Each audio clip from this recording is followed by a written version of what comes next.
नमस्कार, जोहार, the Soren show में आपका स्वागत है। आज हम इस शो में जिस शख्सियत को लेकर आए हैं, उन शख्सियतों में इतनी सारी खासियतें हैं कि हम इस पूरे कार्यक्रम में सिर्फ एक पहलू पर नहीं बल्कि बहुत सारे पहलू पर चर्चा करने जा रहे हैं। जी हाँ, डॉक्टर जयप्रकाश गुप्ता, जो पेशे से वकालत करते हैं लेकिन विधायक भी रह चुके हैं और राजधानी रांची के ये अंतिम कांग्रेस विधायक थे। फिर इसके बाद कांग्रेस इस विधानसभा सीट पर नहीं जीत पाई। यानी कांग्रेस की जो राजनीतिक हालात है उस पर भी बात करेंगे, वकालत पर भी, कानून पर भी बात करेंगे। लेकिन जब यह वकालत कर रहे थे, जब वकालत की पढ़ाई कर रहे थे, जब ये पीएचडी कर रहे थे, उस वक्त इनके पीएचडी का थीम या विषय था कस्टमरी लॉ, यानी आदिवासियों के कस्टमरी लॉ पर इन्होंने पीएचडी किया है। और इसके साथ साथ इन्होंने बहुत सारी किताबें भी लिखी हैं। कुछ किताब मेरे हाथ में है, इन किताबों के पहलुओं पर भी बात करेंगे। लेकिन यह किताब कस्टमरी लॉ की बात करता है, कानून की बात करता है, आदिवासियों को कानून में हिस्सेदारी की बात करता है। चलिए उनका स्वागत करते हैं और यह बातचीत का सिलसिला शुरू करते हैं। आपका स्वागत है गुप्ता सर। नमस्कार।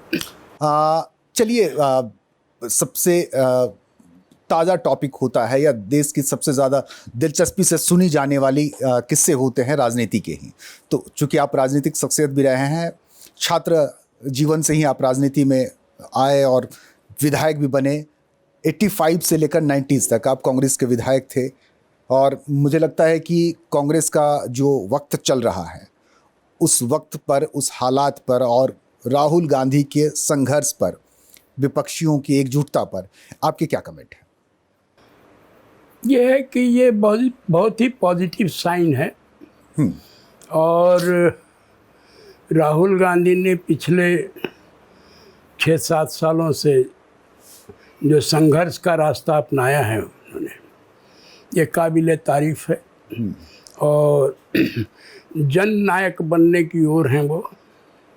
ये कहा जाता है कि बगैर संघर्ष के राजनीति में कुछ हासिल नहीं किया कोई भी चीज में आप बिना संघर्ष के हासिल नहीं कर सकते।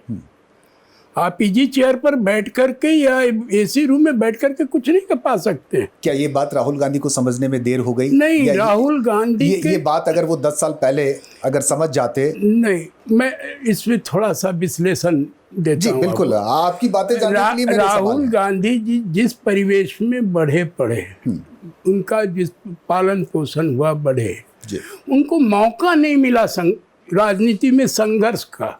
आपको ये होगा कि राहुल जी बहुत ये के बाद राजनीति में आए। उनको सही मायने में कहिए कि तैयार किया गया कि राजनीति में आप आइए, आपकी ज़रूरत हम लोगों का नेतृत्व करें, कांग्रेस का नेतृत्व करें, आप आगे बढ़िए। ये एक बहुत बड़ी चीज़ है। इतिहास में कुछ ऐसे लीडर्स हैं जिससे कि आप जिनको कि लाया गया, समय की मांग, लोगों की मांग, ये इसलिए होती कि उसमें अनोनिमिटी बनी रहे, टूट नहीं पैदा हो, सर्वमान्य नेता हो। तो कांग्रेस का सर्वमान्य नेता के रूप में उनको खड़ा किया गया, लाया गया। आप बाबर की भी कहानी पढ़िएगा तो यही मिलेगा। बाबर को जबरदस्ती लाया गया, गद्दी पे बिठाया, नेता बना अपने कबीले का। तो ये एक दौर होती है।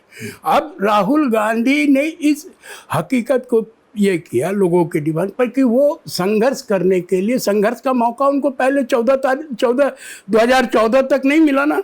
उसके बाद जो है वो संघर्ष का रास्ता अपनाए हैं और जनता को लीड कर रहे हैं।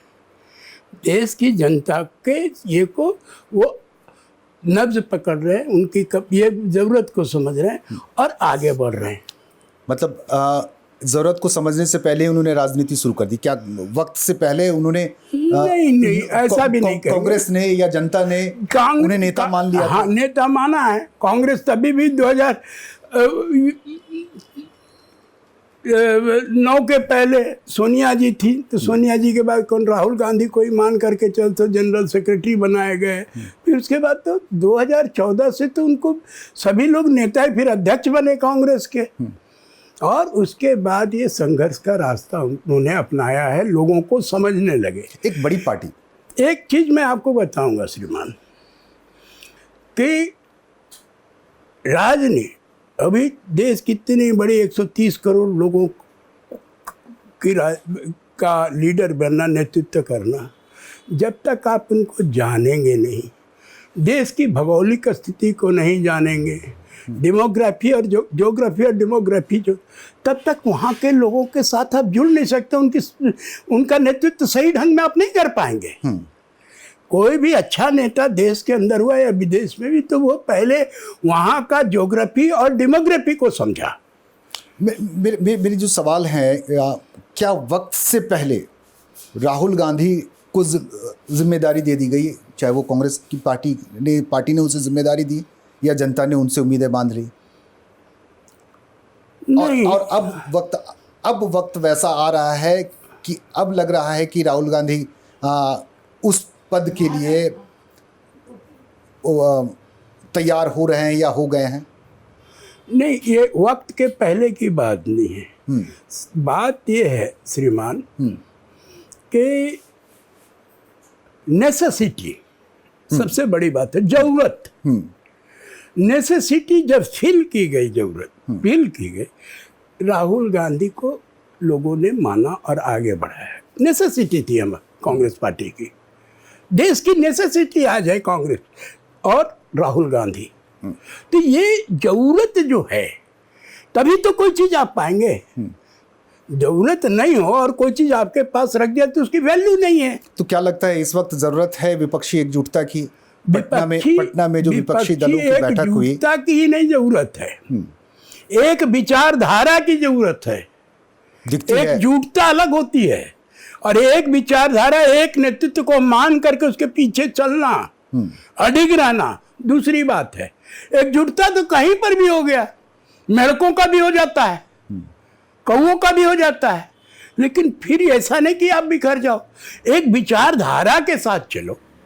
एक चीज देखिए, मैं आपको थोड़ी बात सोरेन जी में, आप इतिहास देखो, ये जो विचारधारा कांग्रेस का है, आज से 50 साल पहले भी वही था जो अभी है।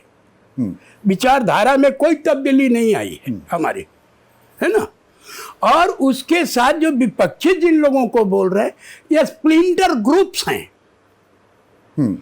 जो कांग्रेस को या दूसरे दलों से है, तो जो अपने मौका का फायदा उठाने। अब ये कि अब ये सभी लोग जरूरत समझ रहे हैं कि कांग्रेस को आना ही चाहिए, क्योंकि एक समय था कि कांग्रेस को ही सब लोगों ने कमजोर किया। लेकिन कांग्रेस को लीडर कहाँ मान रहे हैं? कांग्रेस के लीडर्स को का नेतृत्व कहाँ मान रहे हैं? भाई अभी मान रहे हो ना, अभी अगर आपको मानना है कि किसी एक को तो नेतृत्व मानेंगे ना आप राहुल गांधी को आप लेकर के चलो, क्या दूसरे किसी को मानना है तो आप सामने आओ, लेकिन कोई ना कोई तो आपको एक तो सामने अगुआ रख के ही चलना होगा ना।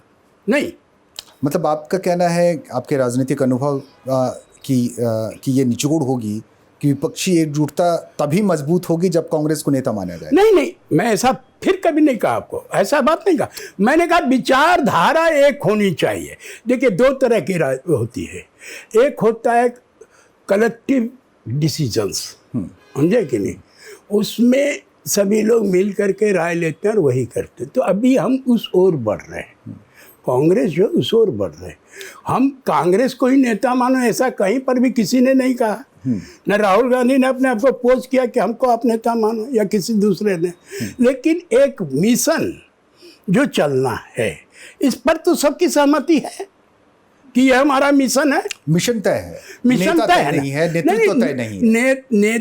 नेता किसी व्यक्ति में नहीं होगा, नेता जो है कलेक्टिव फोरम जो है वो भी नेता की नेतृत्व उसकी हो सकती है। तो अब ये है कि ये विपक्ष के सारे लोग बैठ के क्या तय करते हैं, इट डिपेंड्स अपॉन। 2014 में आपने कहा कि 50 साल पहले भी कांग्रेस की वही विचारधारा थी जो अब भी है, तो 2014 में विचारधारा की हार थी? नहीं, मैं नहीं मानता इसको। 2014 में जो हार हम कांग्रेस पार्टी की हुई, वो जो है एक दुष्प्रचार का, हम उस काम में जो काम आज 2014 तक किया गया विचारधारा के अंतर्गत ही, आप उसको इग्नोर नहीं कर सकते। आज वही एस्टैब्लिश है, चाहे गरीबों के उत्थान के लिए जो कार्य किए गए फॉरेस्ट राइट्स एक्ट में, लैंड एक्विजिशन एक्ट में, फूड सिक्योरिटी के रूप में, ये सब जो चीज़ें हुई, बहुत सारी चीज़ें ऐसे सोशल ये पर जो काम हुआ ज़मीनी स्तर पर, उसके बाद उस ढंग का कोई काम यहाँ नहीं हुआ। आप कितना भी कर ले, ठीक है, आप पैसे बांट रहे हो और कर रहे हो जो भी चीज़, लेकिन ये आज जो समय लोग ये मजाक उड़ाते थे फूड सिक्योरिटी ये का, चाहे लैंड एक्विजिशन, आज उसी को लोग मान रहे, वही आधार बन गया है। चाहे आप ग्लोबलाइजेशन का लीजिए, ये कांग्रेस का देन है ना, ग्लोबलाइजेशन, डिमांड है समय का, लिबरलाइजेशन, ग्लोबलाइजेशन, तो ये शुरू किया हुआ कांग्रेस का है। अब आप उसको आगे बढ़ा रहे या ग्लोबलाइजेशन के नाम पर 2-3 लोगों के हाथ में सौंप दे रहे हो।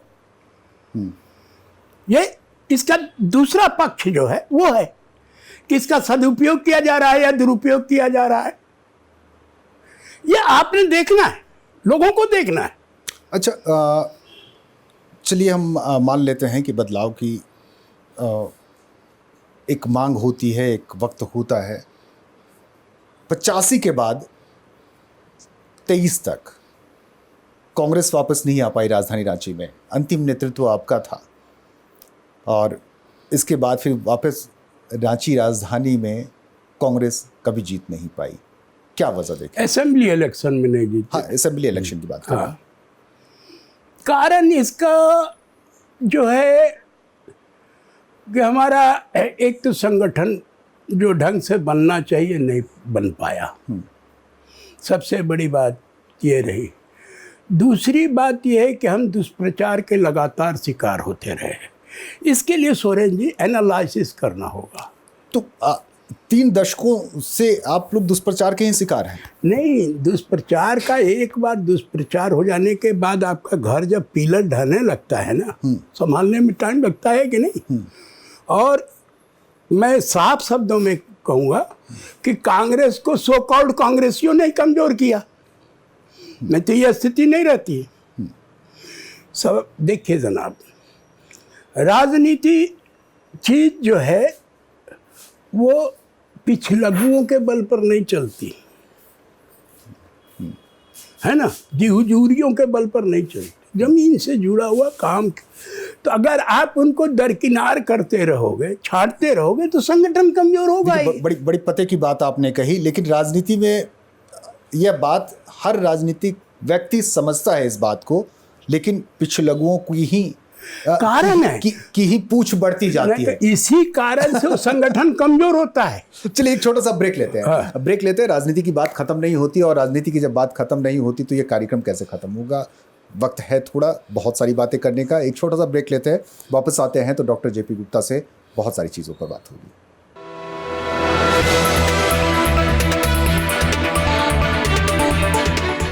ब्रेक के बाद आपका स्वागत है। आप देख रहे हैं the Soren show. The Soren show में आज हमारे साथ जो खास मेहमान हैं डॉक्टर जेपी गुप्ता यानी जयप्रकाश गुप्ता जी हमारे साथ हैं। राजनीतिक बातें हो रही थी। राजनीति ख़त्म नहीं हो सकती, पार्टियां ख़त्म नहीं हो सकती। ये अलग बात है कि पार्टियों का डिमांड, उनकी सीटें वो घट बढ़ सकती है, और कांग्रेस जैसी पार्टी के ख़त्म होने की तो गुंजाइश ही नहीं। लेकिन राजनीति से अलग, हालांकि हर बात पर हम राजनीति को शामिल करेंगे, बगैर राजनीति के राज नहीं चल सकता, शामिल करेंगे, लेकिन हम उन पर बात करेंगे जिसके लिए झारखंड का निर्माण हुआ, गठन हुआ, झारखंड राज्य आज एग्जिस्ट कर रहा है। आपकी पुस्तकों पर, कानून पर, लॉज पर बात करेंगे। आपको अचानक ऐसा उस वक्त जब आप पीएचडी कर रहे थे तो ऐसा क्यों लगा कि कस्टमरी लॉ पर रिसर्च किया जाए? नहीं, ये अचानक नहीं हुआ, ये बहुत सोच समझ के जब हम स्टडी कर रहे हैं, आदिवासियों के बीच में काम करते हैं और कोर्ट में काम करते हैं, तो हम देखते हैं इस बात को शुरू से कि कितने हमारे जो आदिवासी बंधु हैं, जो लोकल लॉज हैं, लोकल लोग जो हैं, उनको कानून नहीं मालूम है, जुडिशरी को नहीं मालूम है, एग्जीक्यूटिव को नहीं मालूम है, वकीलों को भी नहीं मालूम है। क्योंकि स्पष्ट कहीं नहीं हम कस्टमरी लॉज पर काम कर रहे हैं, कोई कोडिफाइड लॉ पर काम नहीं कर रहे हैं। तो कस्टमरी लॉज को समझना और कस्टमरी लॉज ही बैकबोन है आदिवासी संस्कृति का, आदिवासी समाज का। ये कोडिफाइड नहीं है। तो ये उनको समझने की जरूरत, जानकारी होनी चाहिए। इस कमी को हमने महसूस किया अपने स्टूडेंट लाइफ में भी, उसके बाद वकालत पढ़ा उस समय भी, और उसके बाद वकालत करने के दरमियान भी हमने इस चीज़ को महसूस किया कि इसकी आवश्यकता है। जो लोगों के सामने लाया जाए, लोगों को बताया जाए कि क्या है कस्टम, इनका कस्टम की वैल्यू क्या है। इसलिए कि हमारे संविधान में कस्टम और यूसेज को अंडर आर्टिकल 13(3)(a) ये कानून के बराबर दर्जा है, इसका कानून का दर्जा दिया गया है। तो अगर कस्टम वहाँ जहाँ चल रहा है, दूसरा कोई कानून नहीं चलेगा। ये हमारा 13(3)(a) कहता है। तो प्रैक्टिकली ये दिखा आपको? हाँ, प्रैक्टिकल ही है। आप आएगा जरा सा उनके कानून, किसी आदिवासी के कस्टम्स को बिगाड़ के आप दूसरा कानून लगा दीजिए तो ये प्रैक्टिकल है। क्यों आज इतनी झमेला हो रहा है जहाँ तहाँ आदिवासियों के बीच में? क्योंकि आप उनके कस्टम से छेड़छाड़ करते हो, आपको नहीं मालूम, आप यू आर इग्नोरेंट। और उनके आज कहीं पर भी देख लीजिए, आज मणिपुर में हो रहा है, क्या हो रहा है? आज हमारे झारखंड में इतना हुआ, क्यों हुआ? आप जो यहाँ पर तोरपा वगैरह का जो झमेला आया, चाहे आज आप नक्सलाइट जो बोल रहे हो, क्यों हो रहा है? इसके पीछे ये है कि आप अननेसेसरी इंटरफेयर कर रहे हो उनके लॉज, उनके कस्टम्स पर, उनके कल्चर पर, उनके रहन सहन पर। आप अननेसेसरी इंटरफेयर करो, मत करो। नहीं होने देगा लोग। ये आदिवासी कैरेक्टर है। अच्छा, मैं तो 2 दशक से मैं खुद देख रहा हूँ, इससे पहले से भी बात हो रही थी पेसा कानून पर। हाई कोर्ट में भी आप भी अवेयर होंगे कि मैं लड़ा हूँ केस अब सरकार की तरफ से, सेंट्रल गवर्नमेंट का। उस समय मैं असिस्टेंट सॉलिसिटर जनरल था। तो पेसा कानून को लेकर क्या अड़चने हैं? क्यों नहीं, क्यों हाँ अड़चन है? लागू क्यों नहीं हो रहा? लागू तो है ही। कौन बोल दिया आपको लागू नहीं? यही सब नई जानकारी का। पेशा तो यहाँ लागू है। तो फिर इलेक्शन कैसे हो गए? कहाँ? अधिसूचित क्षेत्रों में, अनुसूचित क्षेत्रों में पंचायत चुनाव कैसे हो गए अगर ये लागू होता तो? फिर वही बात मैं कर रहा हूँ। आपको जो चुनाव हो रहे हैं, जो पेशा को लोग जाने तो समझे।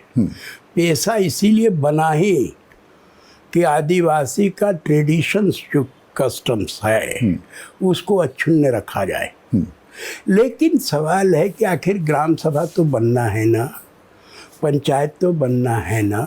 तो उसके जो नियम जो बनाए गए, इसीलिए देखिए वहाँ 100% रिजर्वेशन है ऊपर में, चेयरमैनशिप में उसके, और बाकी दूसरे पोस्ट पर उसका कुछ छूट है ना। तो पेशा को जो लोग बोलते हैं कि लागू नहीं हुआ, वो इग्नोरेंट है, नहीं जानते। पेशा तो लागू हुआ ही है। अब ये बोलिए पेशा का जो हमारा प्रोविजंस हैं उसके सेक्शन 5 में वो पूरी तरह से झारखंड सरकार ने लागू नहीं किया। जो शक्तियां देनी चाहिए वहाँ पर ग्राम सभा को, पंचायत को, वो नहीं दी जा रही है। ये लड़ाई है। लड़ाई ये नहीं है कि जिसका अभी हालिया मैंने एक व्यक्ति से इसी शोबे बात की थी। वो उसके याचिकाकर्ता हैं पेशा को लेकर, वो हाई कोर्ट में उनके मामले में सुनवाई चल रही है। और आपको भी पता होगा कि झारखंड सरकार ने पेशा नियमावली को लेकर के कमेटी बना दी है। 2-3 बैठकें हो गई है। मेरे जैसे एक आम आदमी को ये समझने में मुश्किलें हो रही है कि पेशा लागू है तो फिर ये नियमावली क्यों बनाई जा रही है? नियमावली तो सरकार को देखिए, कानून जो है बनाने के बाद पेशा क्षेत्र के लिए, जो पेशा शेड्यूल एरिया में है, इनके पहले भी नियमावली बनी थी एक, वो पूरी ढंग से फेल्योर हो गया वो नियमावली। फिर दूसरा बना रहे हैं, उस पर मंथन ही कर रहे हैं। मैं आपको और एक बात बताता हूँ। एक चीज़ और मैंने किया, अभी 5th schedule to the constitution मेरा लिखा हुआ आपको नहीं दिखाया है जी, वो भी एक बुक है। यहाँ पर TAC की भी वही हालत है। बिल्कुल। जो ट्राइब्स एडवाइजरी काउंसिल है उसकी भी वही हालत है। यहाँ सही ढंग से लोग काम करें, अब जो करने के लिए जो है तो कोई परेशानी किसी को नहीं होगी। झमेला केवल इस बात पर है कि स्टेट गवर्नमेंट ग्राम सभा को, जो पेशा के अंदर क्या छोड़िए जनरल पंचायत को भी वो शक्तियाँ नहीं प्रदान, पावर्स नहीं हैंड ओवर कर रहे हैं जो उनके अंतर्गत आना चाहिए, चाहे कॉन्स्टिट्यूशन का शेड्यूल 11 के अनुसार, चाहे पेशा के नियम, पेशा का सेक्शन 5 के अनुसार, 6 के अनुसार जो आना चाहिए नहीं दे पा रहे हैं। झमेला वहाँ है। ये पावर बहुत सारे अपने पास रखना चाहते हैं, बहुत सारी चीज़ें हैं। तो ये पावर की लड़ाई है। पावर डेलीगेट करना नहीं, बांटना, डिसेंट्रलाइज नहीं करना चाहते, हाँ। डेलीगेट नहीं करना चाहते। और जब तक नहीं होगा ऐसा संतोष रहेगा ही। क्योंकि मैं लगातार देखता हूँ आदिवासी जन संगठनों को देखता हूँ, वो लगातार राजभवन के सामने वो धरना करते हैं, रैलियां निकालते हैं, जुलूस निकालते हैं। उसमें बहुत सारी चीज़ें जो बरगलाई जाती है, सही मायने में उनको नहीं मान, संगठनों को अपना दुकानदारी चलाना है। मैं उसमें बहुत सारी बातें आई। आप चलिए उनकी दुकानदारी, थोड़ी दुकान खोलते हैं हम आप मिलकर। क्या लगता है कि जो लगातार CNTSPT लागू करो करने की बात करते हैं, हालांकि लागू तो कई साल हो गए, कई दशक हो गए। पेशा की बात हमने की, फिर वापस हम आएंगे यहाँ की स्थानीय नीति पर भी थोड़ी चर्चा करेंगे, कानूनी पहलू को समझने की कोशिश करेंगे और सरकार की इस पे कितनी ईमानदारी है, ईमानदार कोशिशें हैं, यह भी समझने की कोशिश करेंगे। पेशा पर ही जब अब हम ये बात कर रहे हैं तो लोगों का यह भी तर्क है कि अधिसूचित क्षेत्रों में चुनाव ही नहीं होना चाहिए। नहीं, ये बल्कि जो पारंपरिक पुरोधा हैं उन्हें ही शक्तियाँ उसके हस्तांतरित होनी चाहिए। उसमें बात है हमारी, उसमें जो ये है उसको स्पष्ट हो लीजिए। जो लोग बोलते हैं वो गलत। भूरिया कमेटी ने पेशा बनाया, उसमें हम सब लोग थे जी। उसको बनाने में बहुत संघर्ष किया संगठन। पेशा इसीलिए भूरिया कमेटी, इसका पूरा नाम है panchayat extension to schedule area act.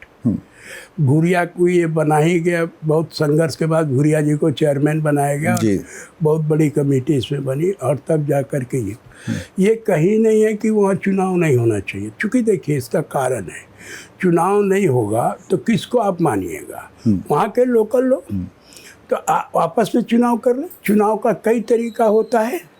चुनाव का तरीका जो है अनोनिमिटी हो, है ना, या बैलेट पेपर से हो, मौखिक हो, है ना।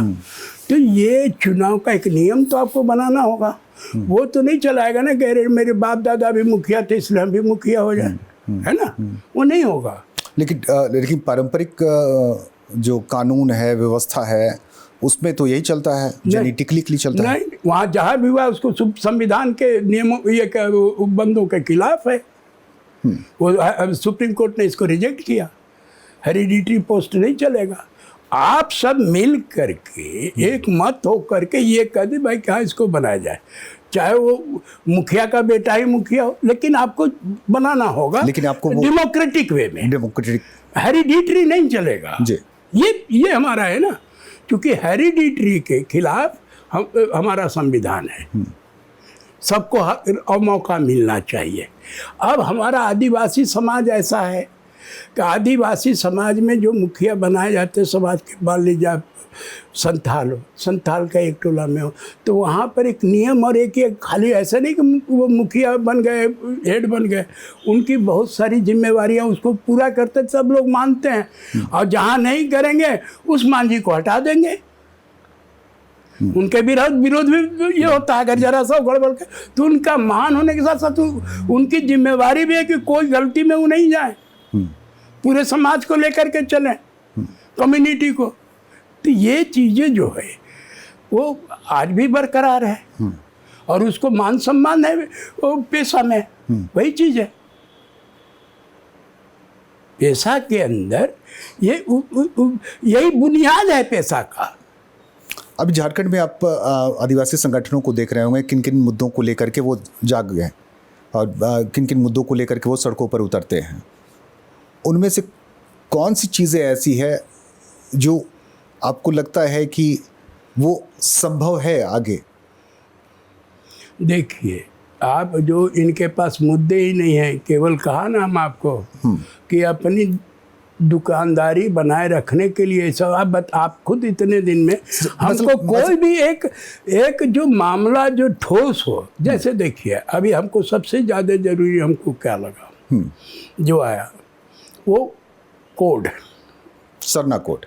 सरना कोड है। यहाँ आप सरना मान रहे हो ना, दूसरे आदिवासी देश का सरना नहीं जानते ना। जो भी आदिवासी कोड हो उसको आदिवासी के नाम से आप उसको ये कीजिए। इससे दो चीज होगा, ये जरूरत है हमारी, इसलिए कि कितने आदिवासी हैं। आप सरना को मानते हो, ईसाई सरना को नहीं मान। आदिवासी का जो कोड है कई दूसरी जगह पर दूसरे उसका दूसरा नाम है, मध्य प्रदेश में सरना नहीं दूसरा और कहते कुछ और होगा। तो हर एक जगह का यहाँ हम सरना कहते हैं, है ना। सरना को तो आदिवासी कोड की तो कोई बात ही नहीं कर रहा। नहीं, क्या है, आपने जो नोटिफिकेशन जो करने को दिया गया झारखंड सरकार ने दिया, उसमें सरना ऑब्लिक आदिवासी है। अब ये सेंट्रल गवर्नमेंट के ऊपर है। कुछ सारी मेरी किताब जो आ रही है इस पर एक अहम मामला है। चलिए हम एक छोटा सा ब्रेक ले लेते हैं। उस अहम मामले पर पहुंचने से पहले एक छोटा सा ब्रेक ले लेते हैं। ब्रेक के बाद आते हैं तो उसको जारी रखते हैं।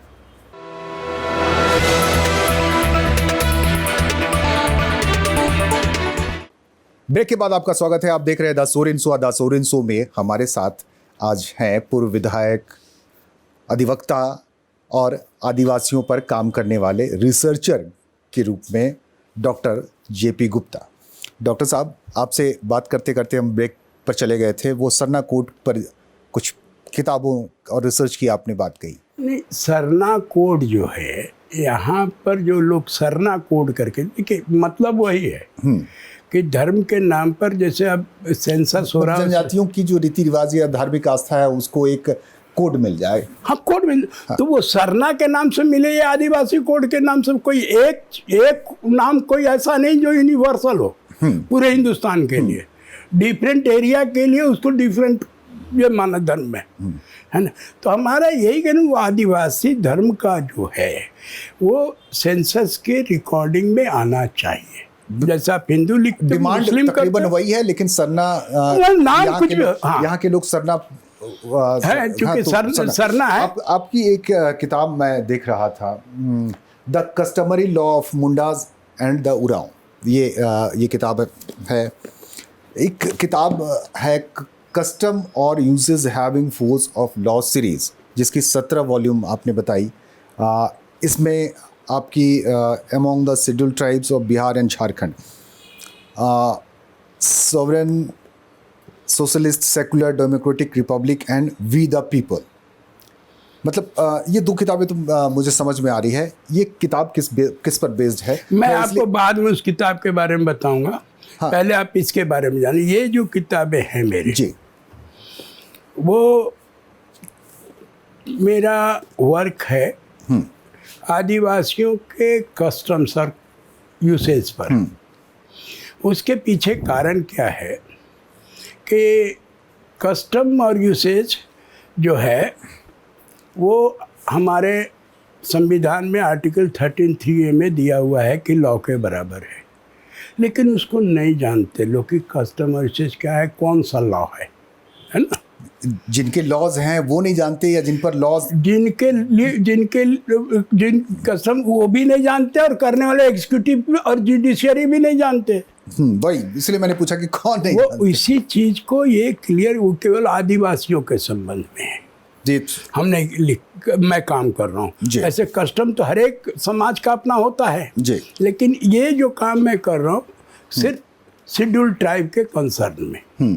आपको पता है देश में 750 से ऊपर शेड्यूल्ड ट्राइब है और डिफरेंट स्टेट्स के लिए नोटिफाइड है, और उन्हीं लोगों के लिए मैं ये 17 वॉल्यूम में ये लिख रहा हूँ।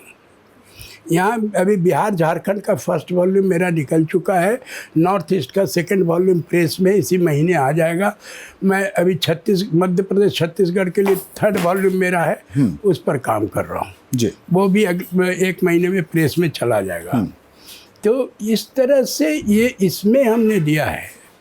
अब जैसे आपके शादी ब्याह कैसे होते हैं, आपके समाज में बंटवारा कैसे होता है, आपका संपत्ति का किस तरह कौन उसका हकदार होगा, है ना। उसके बाद आपके पड़ोस नेबर से क्या रिलेशन है, बच्चा जब पैदा होता है उस समय से लेके मरने तक क्या रीति रिवाज है, वही कानून, उसी चीज को लेकर के हम चल रहे हैं। ये तो कस्टमरी बातें हो गई। अगर इसमें क्रिमिनल एक्टिविटीज जुड़ जाए तो नहीं, क्रिमिनल एक्टिविटीज कस्टम्स का नहीं है। नहीं, जैसे कोई चोरी करते हुए पकड़ा जाता है, उसका समाज में उसके लिए जो कस्टम है, उसकी क्या दंड विधान है? नहीं, उसका हर एक समाज में अपना अलग अलग है, उसको भी हमने डिस्कस किया है। चोरी करने वाले को क्या वो जो उनका पंचायत है किस तरह से ये करेगा।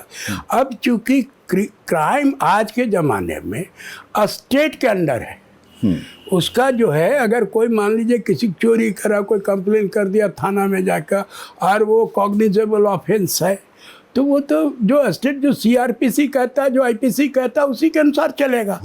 उसमें हमारा ये कस्टम्स का रूल नहीं चलेगा, मुखिया का और पंचायत का रूल नहीं चलेगा। लेकिन जो सिविल लॉज मान लीजिए है, मैक्सिमम संपत्ति से लेके, जो आपको पानी से लेके, जो आपको ग्रेजिंग फील्ड से लेकर के, उस सब के विषय में क्या है, ये सब चीज को किस तरह अपनाते हैं। कोई आदिवासी जो भी है, मान लीजिए मुंडा है, तो वो मुंडा क्यों है? आप संथाल है तो संथाल आप क्यों हैं? संथाल का एक कैरेक्टर है, संथाल का सारा फिजिकल से ले करके उसका मटेरियल कल्चर से ले करके सभी चीज़ें जो है, रीति रिवाज, जो कस्टम्स और ये है राइट्स है, वो सब है। जीवन जन्म मतलब ओम में आने के पहले बच्चा का मरने तक का एक नियम है, उसी से चलेगा, उसको आप नहीं तोड़ सकते अगर आपको आइडेंटिटी अपना बरकरार रखना है तो। मैं आपके निजी विचार जानना चाहता हूँ। इसमें कानून क्या कहता है ये अलग बात है। सामाजिक न्याय, मेरी सामाजिक न्याय, उस सामाजिक न्याय से मेरा मतलब नहीं है जिसके लालू प्रसाद यादव बात करते थे या जेपी या लोहिया साहब बात करते थे, उस सामाजिक न्याय की बात नहीं कर रहा। यहाँ जैसे कोई एक जाति समुदाय अपनी जाति समुदाय से हटकर कोई काम कर देता है और समाज उसे दंडित करता है, तो क्या हम इसे लॉ के अंतर्गत मानेंगे या फिर हम इसे नहीं काम कर देता है? मतलब समझिए, आप क्लियर थोड़ा सा होइए तब में। मान लीजिए समाज के बाहर अंतरजातीय विवाह आपका कहना है, दूसरे को ये लेके, तो उसके नियम है, उसके नियम है। उदाहरण के रूप में आपको मैंने, जैसे मरंगूम के जयपाल सिंह ने शादी किया जहारा जयपाल सिंह से, जहारा से, जहारा अब उस ये से नहीं थी, ट्राइब से नहीं, बाहर की है, लेकिन उसको समाज ने, आदिवासी उनका मुंडा समाज ने, वो एक रीति रिवाज के अंतर्गत ब्याह हुआ और उसको मुंडा मान लिया। तो उसी तरीके से हर एक में है, हर एक समाज संथाल हैं, अगर मान लीजिए आप करते हैं और उसका रिकॉग्निशन, अप्रूवल जो है वो अगर मान लीजिए मिल जाता है ये कम्युनिटी से, कोई प्रॉब्लम नहीं है। अक्सर और कम्युनिटी से नहीं है, उसमें बहुत सारे अलग अलग ट्राइब्स का अलग अलग ये है।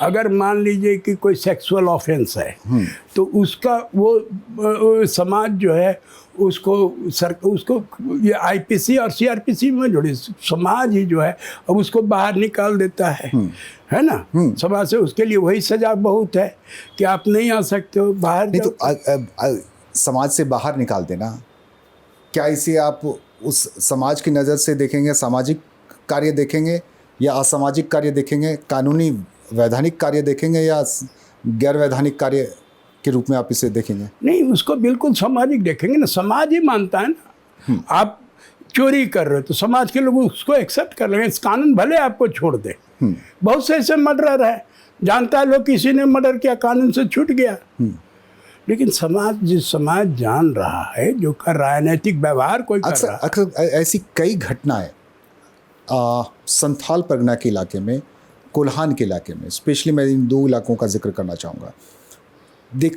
आपको भी सुनने को मिलता होगा कि समाज के लोगों ने किसी चोर को पकड़ा, उसे जम की उसकी पिटाई कर दी, या फिर सामाजिक रूप से उसको दंडित किया कि आपको इतना हर्जाना देना पड़ेगा। क्या इस तरह के निर्णय को हम वैध मान सकते हैं? वैधानिकता का उसे हम चादर चढ़ा सकते हैं? एक वही बात मैं आपको कह रहा हूँ। इस मामले में समाज का जो नियम है, कम्युनिटी को, ये पावर कम्युनिटी को है, पंचायत को। अभी जो आपने कहा ना पेशा तो ये पावर कम्युनिटी को है, ट्राइबल कम्युनिटी को। ट्राइबल कम्युनिटी इन दूसरे कम्युनिटीज में भी है कि ये जो आप गलत काम किया, आपने चोरी किया, ठीक है, हम आपको वापस लाएंगे, ये आप फिस्ट दीजिए, मत भोज करिए इतना, या इतना का फाइन आप जमा करिए।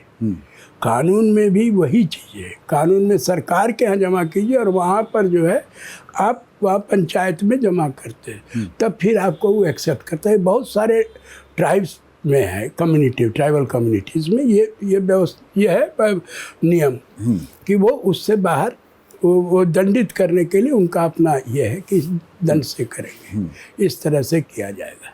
तो आप उसको सही मानते हैं? हमारे समझ से कोई गलत नहीं है। मेरा जो राय है, क्योंकि ना कोई सुनवाई होती है, नहीं, ना उस पर बहस होती है। ऐसा बात नहीं कही है, सुनवाई होती है, बहस होता है। ये आपका गलत ही है कि तरीका। आप कभी उसको ये देखिए, कोई एक व्यक्ति नहीं कर सकता है। ये पंचायत जो मान लीजिए मुखिया करे, मुखिया अकेले नहीं करता है। यहाँ पर थोड़ा हम आपको, चूँकि मेरा प्रैक्टिकल देखा हुआ है, ये सब मामले जो है उसका एक सिस्टम है कि कौन लोग पंच में आएंगे, जो सीनियर्स वहाँ के हैं, समझे ना, बूढ़ा लोग जो है वो आएंगे, वो मुखिया है, दूसरे और लोग भी गांव के आए, ये दूसरे गांव के भी लोग। तो एक सिस्टम, एक उसका क्या कहते हैं कि कॉलेजियम है, तो वो करके सारे लोग बहस करके उसको अपना प्रूफ होता है वहाँ, तब होता है। ऐसा बिना प्रूफ हुए थोड़ी हो जाएगा। और सबके राय मशविरा से होता है, तब सब समाज का सारे लोग उसको मानते हैं, कोई उससे डिग नहीं सकता। जो निर्णय होता है उससे कोई भाग नहीं सकता है। ये तो व्यवस्था हो गई। क्या ये व्यवस्था आज की तारीख में, हम 21वीं सदी में इस व्यवस्था को देख रहे हैं गाँव में? बहुत जगह है ऐसा, बहुत जगह है, लेकिन बहुत जगह ख़त्म भी हो रहा है। नहीं, जहाँ ख़त्म हो गया वहाँ कम्युनिटी ख़त्म हो रही है। जब तक आपको समाज का भय नहीं है, समाज के एक दूसरे लोगों के प्रति इज्जत नहीं है, तो वहाँ एक साथ आप कैसे रह सकते हैं, एकजुटता कैसे हो सकती है? तो यही चीज़ है कि लोगों को बांध करके रखा है आदिवासी समाज को। अगर कोई बाहर भी जा रहा है कहीं, तो उसका सारा चीज़ वहाँ पर सुरक्षित है। कोई चीज़, उसका ज़मीन हो, परिवार हो, सुरक्षित है। दूसरी जगह आप कर सकते हैं क्या? ये ईमानदारी है उनके अंदर में, सच बोलने की ताकत है। ये सब हम आदिवासी समाज में जो देखते हैं, ये उसी का कारण है कि एक भाई, एक जुड़ाव है, एकजुटता है, अपना आइडेंटिटी है। आपने इस custom of users having force of law series के लिए कई प्रदेशों का भ्रमण किया होगा, कई जनजातियों के बीच जाकर के चीज़ों को समझ रहे होंगे। क्या लगता है कि इस तरह के कस्टमरीज लॉज में या कस्टम्स में कहाँ आपको लगा कि सबसे अच्छी व्यवस्था है, किस जनजाति में? सारी जनजातियों में अपनी अपनी व्यवस्था ठीक है, अपनी अपनी हो सकती है, लेकिन अपनी, लेकिन आप अगर उसको कंपेयर करते होंगे आप एग्जिस्टिंग लॉज के साथ या संविधान के साथ, तो आप जब आप घूमेंगे, देखिए, आपको पता होना चाहिए कि कौन है आदिवासी। आदिवासी वही है, सब कोई बोल रहा है कि हम आदिवासी है, नहीं होगा ना। आदिवासी वही है जिनके पास वो इंग्रेडिएंट्स हैं। वो इंग्रेडिएंट्स जो है आदिवासी का, कुछ दिया हुआ है जो हम अपनी किताबों में लिखे, क्यों आदिवासी कोई है। तो वो इंग्रेडिएंट्स को जब है तब वो एक आदिवासी है, और पर्टिकुलर एक आदिवासी का लक्ष्य है। सवाल ये आप जो बोली सब इस आदिवासी की समझ, जैसे आप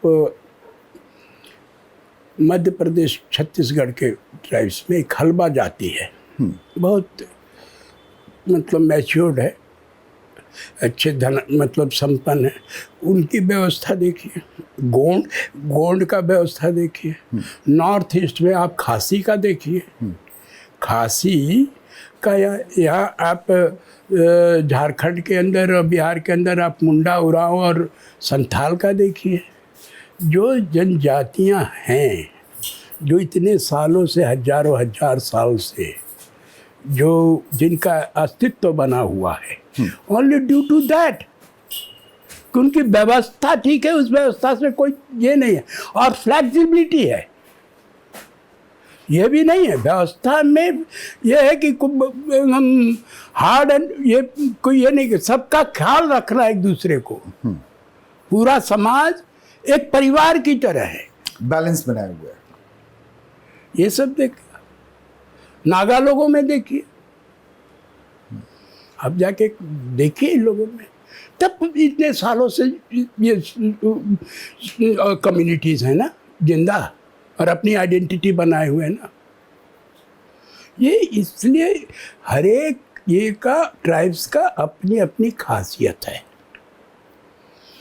आस्ते आस्ते लोग खो रहे हैं अपनी आइडेंटिटी को, शहर की ओर आकर के, कोई दूसरे धर्म की ओर जा कर के, दूसरे सिविलाइजेशन की ओर या करके, कल्चर की ओर हो करके, लेकिन उससे जो बेसिक चीज़ है वो ख़त्म नहीं हुआ है।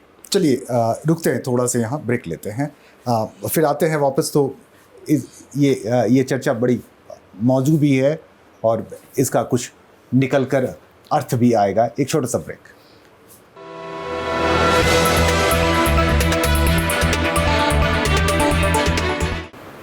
ब्रेक के बाद आपका स्वागत है। आप देख रहे हैं द सूरन शो। द सूरन शो में हमारे साथ हैं डॉक्टर जेपी गुप्ता, जो लॉयर हैं और एक्स एमएलए भी। मेरे सामने आप एक ऐसी शख्सियत के रूप में हैं जिन्होंने सक्रिय राजनीति में आने के बाद, विधायक बनने के बाद वापस पढ़ाई से जुड़ गए, वापस आपने पीएचडी किया, फिर इसके बाद अपने लॉ प्रैक्टिस को कंटिन्यू रखा। क्या लगता है कि राजनीति में आपकी अभिरुचि कम हो गई थी, या फिर आपको लगा कि आप बेहतर काम अपने एकेडमिक वर्क्स में और वकालत में दे सकते हैं? नहीं, ऐसी कोई बात नहीं। राजनीति में मेरी अभिरुचि जैसी आज से 40-50 साल पहले था वही अभी भी है। हाँ। कोई उसमें चेंजेस नहीं है। राजनीति है क्या? मैं जो काम कर रहा हूँ ये भी तो राजनीति का रूप है। मैं जनता के लिए काम कर रहा हूँ ना। ये चीज़ें जो मैं कर रहा हूँ आज तक किसी ने नहीं किया, ये राजनीति का ही रूप है। राजनीति में अभिरुचि खत्म नहीं हुई। आज भी मैं बस इसका स्वरूप बदल गया। आज भी मैं अपनी पार्टी के लिए उतना ही वफादार हूँ जितना 40-50 साल पहले था। आज भी झंडा उसी हिसाब से। लेकिन ये है कि एक काम हर एक जो भी पॉलिटिक्स में जो लोग हैं वो केवल पॉलिटिक्स गाल बजाने की चीज़ नहीं है, ये बोल बच्चन वालों की चीज़ नहीं है। पॉलिटिक्स को गंभीरता से समझने की बात है। पॉलिटिक्स बहुत बड़ी चीज़ है, एक शास्त्र है, एक विज्ञान है। मेरी अब आज भी मैं राजनीति को उसी हिसाब से देखता हूँ। राजनीति का एनालिसिस भी करता हूँ मैं। बहुत सारे मेरे आर्टिकल्स, बहुत सारे मेरे ये है राजनीति पर भी। हर एक चीज़ का अपना ये जो वर्क है ये भी अगर हम नहीं करेंगे तो कौन करेगा? ये इसलिए करे, कोई ये गवर्नमेंट स्पॉन्सर्ड नहीं है, यूनिवर्सिटी स्पॉन्सर्ड नहीं है, किसी कमीशन का स्पॉन्सर्ड काम नहीं है, मेरा अपना ओन है जो मैं कर रहा हूँ। ये एक जुनून है मेरा। 1932 के आधारित, खतियानी आधारित स्थानीय नीति, क्या इसमें पॉलिटिक्स है? ये पॉलिटिकल जुमला के सिवा कुछ नहीं है बंधु। इसकी बहुत सारी चर्चाएं कॉन्स्टिट्यूएंट असेंबली में भी हुई है ना। ये एक राजनीतिक जुमला है, राजनीतिक लाभ के लिए सब उठाया जाता है। आप किसी को बांध करके नहीं रख सकते स्थानीय नीति। यहाँ चूँकि आप सही ढंग से रोजगार लोगों को नहीं दे पा रहे हैं, आप सही एम्प्लॉयमेंट लोगों का नहीं हो रहा है, लोग भूखे, सबको आप संतुष्ट नहीं कर पा रहे हैं। जो हमारे ग्रेजुएट हैं, पोस्ट ग्रेजुएट हैं, जो वो रोड पर ऐसे घूम रहे तो संतोष होगा। उसको दबाने के लिए आपने इस तरह की ये नीति का जन्म दे दिया। ये कॉन्स्टिट्यूएंट असेंबली में भी आई स्थानीय नीति, है ना, और डोमिसाइल और ये सब की बातें अम्बेडकर ने बहुत अच्छा जवाब उसका दिया है। कभी आप चाहेंगे तो मैं पढ़ाऊँगा आपको। उस पर हम लोगों ने बहुत बहस किया। जब बाबूलाल मरांडी जी ने इसको पहला जब शुरू किया था 2002 में, तो हाई कोर्ट में बहस में मैं भी था। उसमें 5 जजेज का बेंच बैठ करके इसका ये किया, तो उसमें बहस की बात है। ये चीज़ आप मान लीजिए, आप डोमिसाइल ही चला, कितने लोगों को आप एम्प्लॉयमेंट दे पा रहे हैं? कितने लोगों को उसमें आप ये जो खाई हमारे बीच में है, गरीबी और अमीरी का, जो वेल टू डू हैं और जो हैव नॉट्स हैं, उनके बीच की खाई को कैसे आप पाट पा रहे हैं? ये नीति की बात है। तो उसके लिए आप ये गलत नीति उठा लेते हो। हम भी कहीं गए, मान लीजिए यहाँ के जो स्थानीय, चलिए हम मान लेते हैं थोड़ी देर के लिए कि लेकिन क्या ये संवैधानिक है या असंवैधानिक? नहीं, ये आपको असंवैधानिक तो आप नहीं कर सकते, क्योंकि असंवैधानिक होता तो हाई कोर्ट इसको ख़त्म कर देता, सुप्रीम कोर्ट ख़त्म कर दे। संविधान के अंतर्गत ही है। लेकिन ये डोमिसाइल जो आप कह रहे हैं, 32 का खतियान और ये का खतियान, ये सब कानून जो ये बनाता है स्टेट लेजिस्लेशन, ये उसके पावर के अंतर्गत है, नियम बना है ना। अब ये चीज़ अलग है, उसका सही मायने में इम्प्लीमेंटेशन कितना हुआ उसको देखेगा। उसके बाद नोटिफिकेशन कितने लोगों का, 100% कहीं रिजर्वेशन है, वो संभव ही नहीं है। तो आप कर सकते हो। जो चीज़ संविधान सम्मत नहीं है वो तो फिर गैर कानूनी, जिसको high court supreme court reject कर देता है, कैस कर दिया।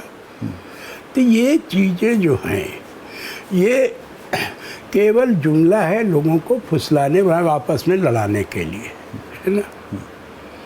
ये जितनी बातें आपस में केवल लड़ाने के लिए और कुछ नहीं। चलिए, बहुत बहुत धन्यवाद आपका गुप्ता साहब, समय देने के लिए, अपने विचार देने के लिए।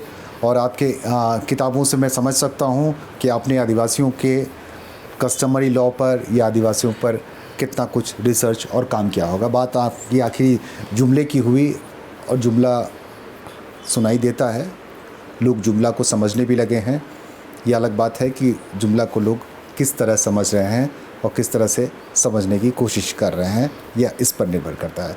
चलिए, आपको बहुत बहुत धन्यवाद ट्राइब टीवी आपको भी बहुत बहुत धन्यवाद। आपने मुझको इस लायक समझा कि मेरे पास आप आकर के। बिल्कुल, आप ना लायक समझने की ऐसी कोई वजह भी नहीं थी। चलिए दर्शकों, आपसे भी इजाज़त लेते हैं। हमारे साथ गुप्ता साहब थे, बहुत सारी बातें हुई और जितनी बेबाकी से दिल खोल कर इन्होंने अपने विचार रखे, यह काबिले तारीफ़ है। अगली बार अगले एपिसोड में किसी खास शख्सियत के साथ फिर मिलेंगे, तब तक दीजिए इजाज़त। जोहार, नमस्कार।